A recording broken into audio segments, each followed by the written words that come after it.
Welcome back, watch fans. I got a very important question for you about Patek Philippe. Is the sun going down? Is the sun setting on Patek Philippe? I think it could be. I'm very worried about Patek Philippe. And what is happening with this brand right now. I was recently looking at their catalog of offerings. I don't know why, but there was not a single watch I was excited about. That's right. There was not a single watch in their catalog that got me excited. Well, look, they have that Nautilus Perpetual. What is that? The 51? No, I always get these numbers. 5740, I think it is. That's the Nautilus Perpetual, and it's actually a pretty decent watch. But again, Nautilus is, I'm a little bit past the Nautilus. I'm a little bit over it. I am over it. Now let me get a shot of the sun going down. This is an incredible sunset, and this could be. That's right. This could very well be the sun going down on Patek Philippe. Unbelievable but true. I don't know. What do you tomato cans think? Leave your comments below. Leave your nasty, vicious comments below. Let me know what you think about the world of Patek Philippe. Now, here's my problem with Patek right now. Here is the big problem. Again, none of the watches that they have in the current catalog are exciting. It's all mostly just very tired kind of garbage. It's tired garbage. JLC, that's right, Jaeger Le Culte, has more exciting watches. I mean, how crazy is that? That's right, JLC has more exciting watches in their catalog. Wow, look at this beautiful coastline of Central California. That's right, Central California coast, and the sun is going down on Patek Philippe here in Cambria, California. It is what a stunning sunset. There it is. It's gone, baby, gone. So yeah, there's really not a single watch in the catalog that excites me. Now here's why I'm concerned.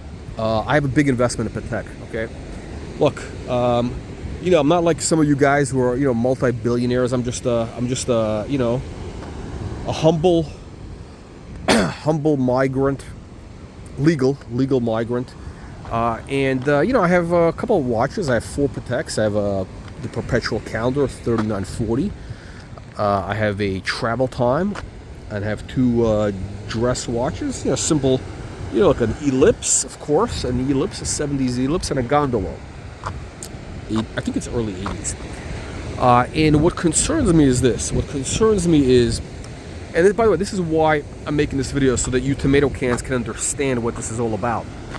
Look, brand equity is very important. The brand equity is extremely important. If a brand starts going bad, if a brand starts going bad, there's a very good chance it's going to drag down the rest of the watches. Okay, so if all of a sudden people sour on Patek, it's going to have a negative impact on a lot of, the older models. It does. I mean, even though they have nothing to do with it, but it does. And when you have a hot brand, it tends to lift most of the models. So let me give you a contrast. And by the way, I like Patek Philippe. I like the people. By contrast, I hate the people at Audemars Piguet. I think they're absolute scum. But AP has exciting watches. I mean, I can look at the AP, their current catalog of offerings, and just about every one of their watches is, not everyone, but most of their, especially the Royal Oaks. I love the Royal Oaks. I have one 90s version. And I love the Royal Oaks. They're doing amazing things, amazing innovation. They're fresh, they're exciting. They're doing great things with the Royal Oak. And even the Coda 1159 they're starting to get traction. The Coda 1159 is starting to get some traction. I think they're gonna have some great things coming up in a couple of years. By contrast, Patek is going downhill. One of the ugliest watches that they have is the Perpetual Calendar. They love doing this thing now with inline. First of all, they're doing Breguet numerals on the Perpetuals, on the round ones. and I hate Breguet numerals. They have this perpetual, which is an inline calendar. I think they call it like the unibrow. You know, it's like the day, the date, the month. It's all in one single line, a single uninterrupted line. The watch, the dial is this kind of like slate blue. It doesn't have a lot of vibrancy to it. It's very dull. It's a very dull dial, unlike this. Hang on a second, let me see. Let me give you this shot. There we go. I don't know if you guys can see this. Yeah. Unlike this basic Rolex, day, 36. It's an ugly watch that they have, this the perpetual calendar, the unibrow. And you know what's crazy? I think I saw one of the tomato cans on one of these you know, grifter channels. That's the OC. What is it? The Tim Wright channel. I think that's the guy's favorite watch. The OC. That's the guy with the Dirty Sanchez mustache. He gives off that pedo energy. Now I'm not saying he's a pedo, but he does give off that vibe. He gives off those pedo vibes. And I think he might be like, I think this guy goes, I think he shares hotel rooms with a bunch of guys when he goes to on these trips. I think they're going to be in Geneva at the Watches and Wonders, and he's going to be sharing a room with like 4 or 5 guys. Very, very unusual, very strange behavior for, you know, middle-aged, not even, he's basically geriatric, borderline geriatric man. And this guy, this OC guy, as he calls himself, the OC, I don't know what kind of a tomato can name is that, but that's his favorite watch. That's what I'm talking about, how much he loves that watch. And, you know, it just goes to show you that Patek is really going downhill, because, you know, look, Patek used to be the watch for the aristocrats, right? For the guys like, not guys, clientele, I should say. Clientele, like the Colonel, like yours truly, like the Colonel, you know, the Emperor of all horology. You know, that the Emperor of all horology wears a Patek 3940 G. That's right, the top G. Okay? Not some basic bitch watch. That's the top of the line. And the problem is they lowered, you know, it's like the castle. They lowered the moat. They lowered the moat to let, not the moat, what's that, the plank, whatever it is, to let the peasants in. And the peasants, you know, with the Nautilus and the Aquanaut, that was the peasant entry point. And the peasants stormed into the castle of the aristocracy with their nasty and vicious Aquanauts and the Nautili. Look, Thierry Stern, you know, thankfully he's recognized that, you know, the mistakes of letting too many peasants into the brand. Yeah, so they're trying to cut back a little bit on the sports watches, alleged sports watches. And by the way, the Aquanaut was always a piece of garbage. It was listen, the Aquanaut is a ripoff of the Hublot, which is, I mean, how low can you go when you rip off a shitter brand? But actually, look, the Hublot, the Classique was it Classique? I forgot. The original rubber, the rubber with the rubber strap with the gold case, actually was quite innovative in the 80s. It was actually very avant-garde. It really was.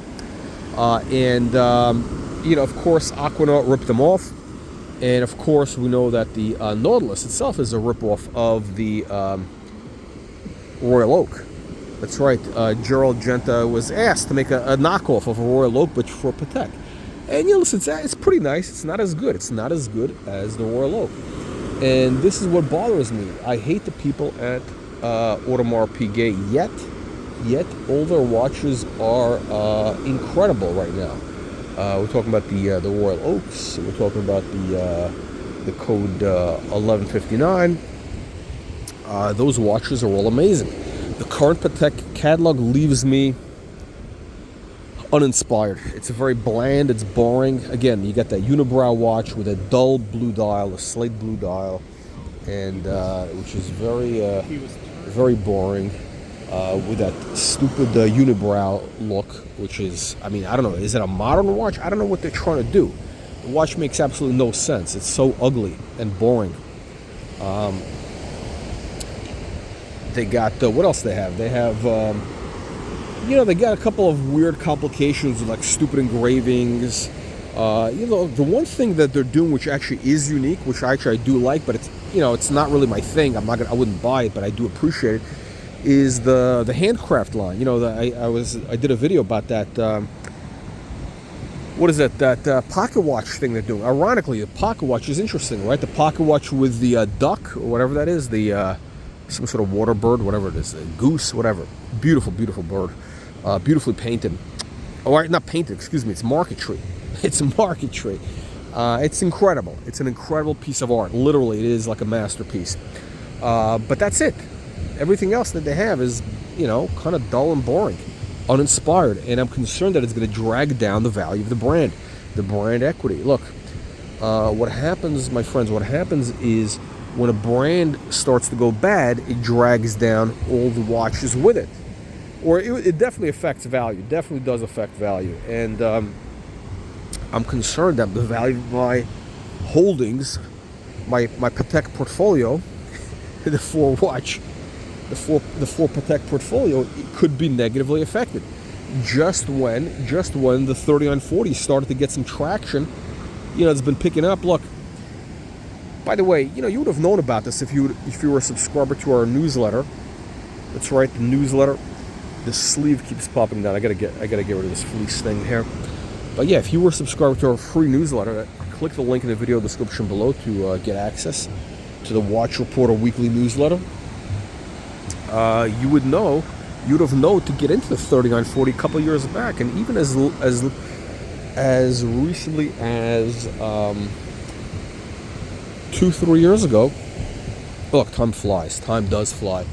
But as recently as 2 years ago, you could have gotten that watch for I don't know, let's say 50, right? And today it is trending into the 80s. That's right, 80s. We are talking full sets. And by the way, that's while all the other watches have been going down. The 3940 has been trending up. It's a blue chip. It is the bluest of blue chips of Patek Philippe.